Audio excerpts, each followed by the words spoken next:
But this understanding of contrast is exactly how you can manifest the love that you want. The love, like Scott said, that is right for you. So take a minute with me real quick and pull up 3 things in your mind that you really enjoyed about your ex. I know it's hard. I know it's hard, but pull up 3 things. I believe that everybody we're with teaches us a lesson. So what are some of the 3 positive things that you can pull up about your ex? And now I want you to pull up 3 things that you strongly disliked. Now that's probably going to be easier, folks. So pull up those 3 things that you strongly disliked.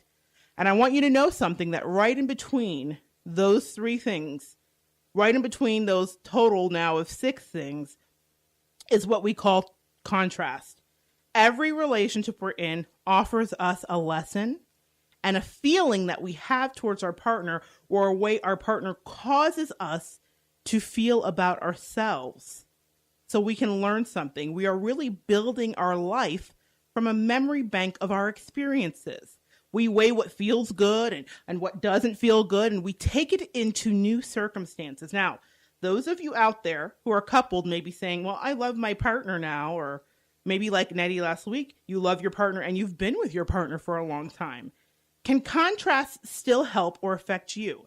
And the answer is absolutely.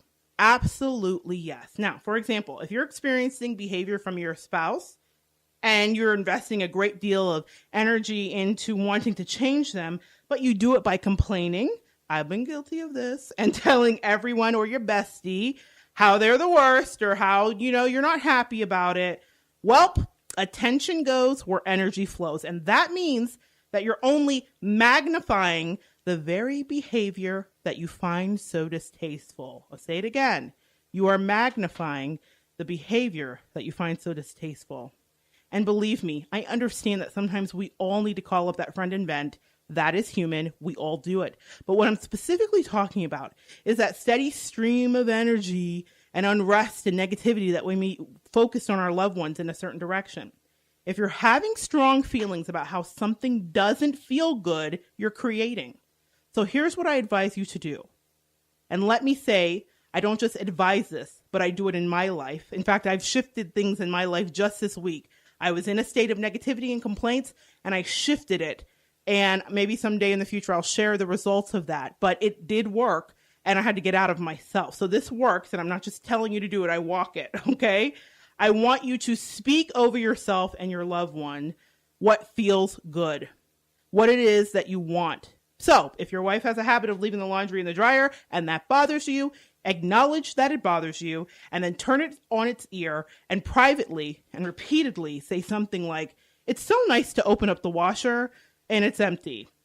It's so nice to come in here and there's no laundry in here. It's so nice that my wife is taking care of this. Now, I know it sounds crazy because you may be standing in front of a full dryer or washer that's not emptied out.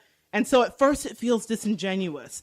But in time, you will manifest your desired outcome. You will manifest it because your energy is being heaped in a new positive direction. So guys, experiment with me like I did this week. And whether it be a coworker, a friend, a partner, I want you to shift your energy when something doesn't feel good to you. You're not liking something going on in your life. Start speaking blessings over that person or situation and watch how the energy shifts. Now let's circle back to the reason. You know where your energy needs to be shifted in a positive way. You say, well, how will I know what needs to shift? What don't you feel good about? What are you complaining about? What isn't feeling right to you in your life? This is how you know your energy needs to be shifted in a positive direction. And this is the beautiful gift of contrast. Because you were graciously offered contrast by the universe, contrast, though it never initially feels like it is always a precious gift.